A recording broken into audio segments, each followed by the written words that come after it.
왜? 부모님에게 감사한 마음을 가져야 하죠. 감사한 마음을 안 가져도 됩니다. 중요한 건 미워하지 않는 거예요. 감사할 필요는 없습니다. 미워하지만 않으면 됩니다. 사실을 따져보면 우리가 길 가는 사람을 미워하지 않듯이 부모님도 미워할 이유가 없어요. 부모와 자식의 관계를 냉정하게 계산해보면 자식이 부모에게 받은 것이 더 많습니다. 부모가 늙어서 자식에게 의지해야 하는 상황이 아니라면 대부분 부모가 자식에게 더 많은 것을 주지요.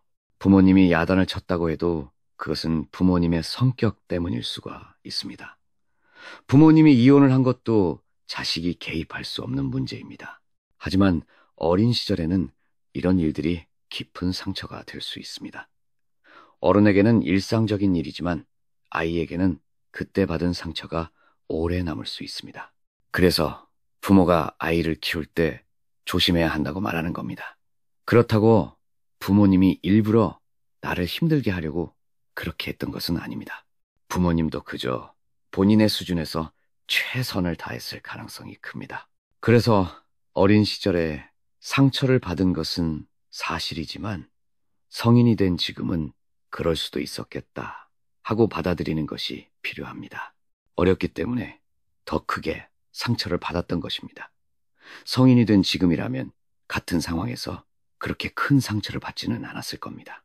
그렇다면 미워하는 감정을 없애는 가장 효과적인 방법은 무엇일까요? 바로 감사하는 마음을 갖는 것입니다. 억지로 감사해야 한다는 뜻이 아닙니다. 미움을 없애는 가장 적극적이고 빠른 방법이 감사하는 마음을 갖는 것이라는 뜻입니다. 부모님이 나를 낳아주고 키워준 것에 대해 감사해야 하면 미워하는 마음은 사라져버립니다. 물론 부모님이 나를 원해서 낳았고 자신이 좋아서 키운 것이지 나를 위해 키워준 것이 아니다. 이렇게 생각할 수도 있어요. 하지만 지금 내가 미워하는 감정을 없애려면 가장 빠르고 효과적인 방법이 감사하는 마음을 내는 거예요. 논리적으로 따져봐도 자식이 부모에게 받은 것이 더 많습니다.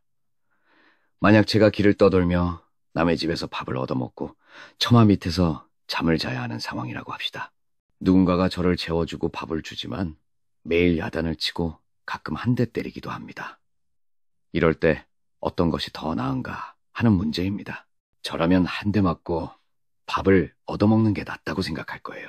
그것처럼 부모에게 받은 혜택은 조금도 생각하지 않고 부모니까 나에게 마땅히 잘해줘야 한다라는 생각만 하니까 불만이 생기는 것입니다.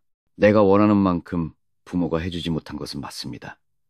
하지만 객관적으로 보면 길 가는 사람과 비교했을 때 부모님은 그래도 나에게 혜택을 준 사람이에요. 그래서 미워할 필요는 없습니다. 미워하는 감정을 가장 빨리 없애는 방법이 바로 감사하는 마음을 갖는 것이에요.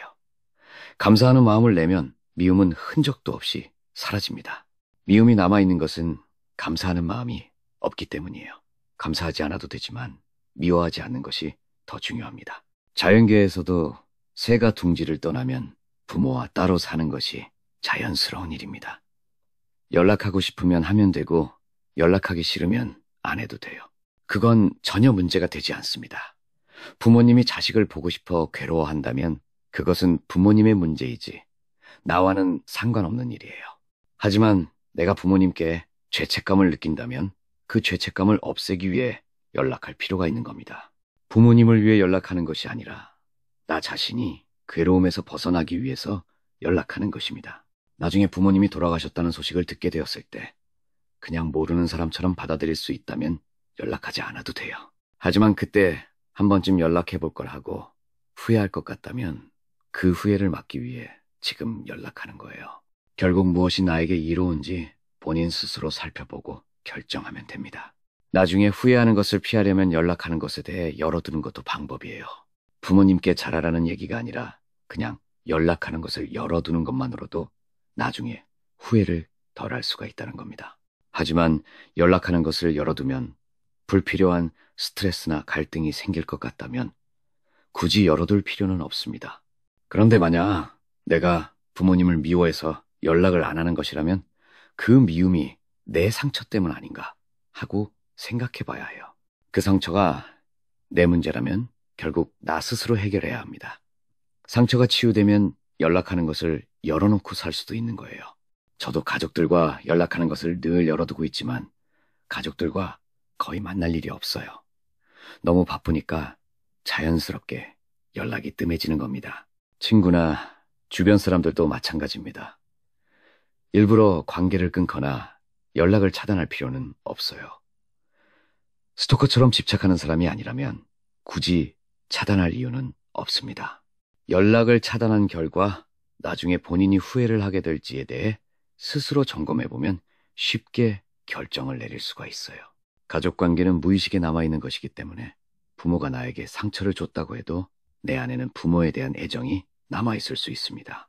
어릴 때 부모가 나를 혼냈던 것은 상처로 남았을지 모르지만 부모가 젖을 먹이고 밥을 주고 키운 기억도 무의식에는 남아있어요. 그래서 부모를 보면 상처받았던 기억부터 먼저 떠오르지만 막상 멀어지면 그리운 감정이 들 수도 있습니다. 그래서 어떤 사람들은 부모님이 돌아가신 후에 많은 후회를 하게 돼요. 불효자는 웁니다 라는 말이 괜히 있는 게 아니에요. 부모님이 살아계실 때는 꼴 보기 싫었는데 막상 돌아가시고 나면 후회가 밀려오는 경우가 많습니다. 하지만 그렇다고 해서 반드시 부모님과 연락해야 한다는 의무가 있는 것은 아니에요. 18살 이전에 부모가 나에게 해준 것은 빚이 아닙니다. 왜냐하면 부모가 자식을 낳았다면 당연히 키워야 할 의무가 있기 때문입니다. 그래서 어린 시절 부모에게 받은 도움은 빚이 아니에요. 그 이후에 도움을 받았다면 그것은 빌린 것과 비슷한 개념이 됩니다. 그러나 부모가 18살 이전에 자식을 키운 것은 빚이 아닙니다. 예를 들어 길에서 부모 없이 떠돌던 7살짜리 아이를 데려와 키운다고 생각해 보세요. 그 아이가 도움을 받은 것은 맞지만 그것이 빚이 되는 것은 아닙니다. 그것처럼 어린 시절 부모가 나를 키운 것은 당연한 일이었고 그에 대해 빚을 졌다고 생각할 필요는 없어요. 하지만 후회 없이 살기 위해서는 내가 어떤 선택을 할지 스스로 점검해보는 것이 필요합니다. 예를 들어 여러분이 은행에서 1억 원을 빌렸다가 사업에 실패해서 모든 것을 잃었다고 가정해봅시다. 가진 것이 아무것도 없다면 돈을 갚지 못한다고 해서 죄가 되는 것은 아닙니다. 하지만 사채는 문제가 됩니다. 은행 대출은 법적으로 절차가 정해져 있어서 돈이 없으면 갚지 못해도 문제가 발생하지 않지만 사채는 다릅니다. 사채업자는 돈이 있든 없든 무조건 갚으라고 요구해요. 그래서 사업을 할 때는 사채를 조심해야 하는 겁니다. 처음부터 돈을 갚지 않을 의도가 아니었고 단순히 돈이 없어서 갚지 못한다면 그것은 죄가 안 됩니다. 수행이란 결국 내 감정을 어떻게 조절하느냐의 문제입니다. 부모님이 연락을 하든 화를 내든 그것은 부모님의 문제예요. 내가 그걸 감정적으로 받아들이지 않는 것이 수행입니다. 연락을 아예 차단할 수도 있고 열어두되 내가 원하는 방식으로 조절할 수도 있어요. 예를 들어 연락이 오면 알았어, 다음에 보자라고 대답한 후 실제로는 만나지 않으면 됩니다. 직접 찾아온다고 하면 바빠서 시간이 안 되라고 대답하면 됩니다. 연락을 차단하는 방법도 있고 열어두되 내가 원하는 대로 조절하는 방법도 있어요. 결국 선택은 본인의 몫입니다. 면역력이 약하면 묵윤실에서 살아야 하지만 면역력이 강하면 다양한 환경에서도 살 수 있는 것처럼 가족관계도 내 상태에 맞게 조절하면 됩니다. 운전을 배울 때 처음에는 한적한 도로에서 연습하지만 실력이 늘면 복잡한 도로에서도 운전할 수 있죠. 가족관계도 마찬가지입니다. 내가 감당할 수 있으면 유지하고 그렇지 않다면 거리 두기를 하면 됩니다. 20살이 넘으면 가족도 사회적 관계가 됩니다. 가족이라고 해서 무조건 연락해야 하는 것도 아니고 가족이라고 해서 무조건 연락을 끊어야 하는 것도 아니에요. 나에게 도움이 되는 관계라면 유지하고 나에게 해가 되는 관계라면 정리하면 됩니다.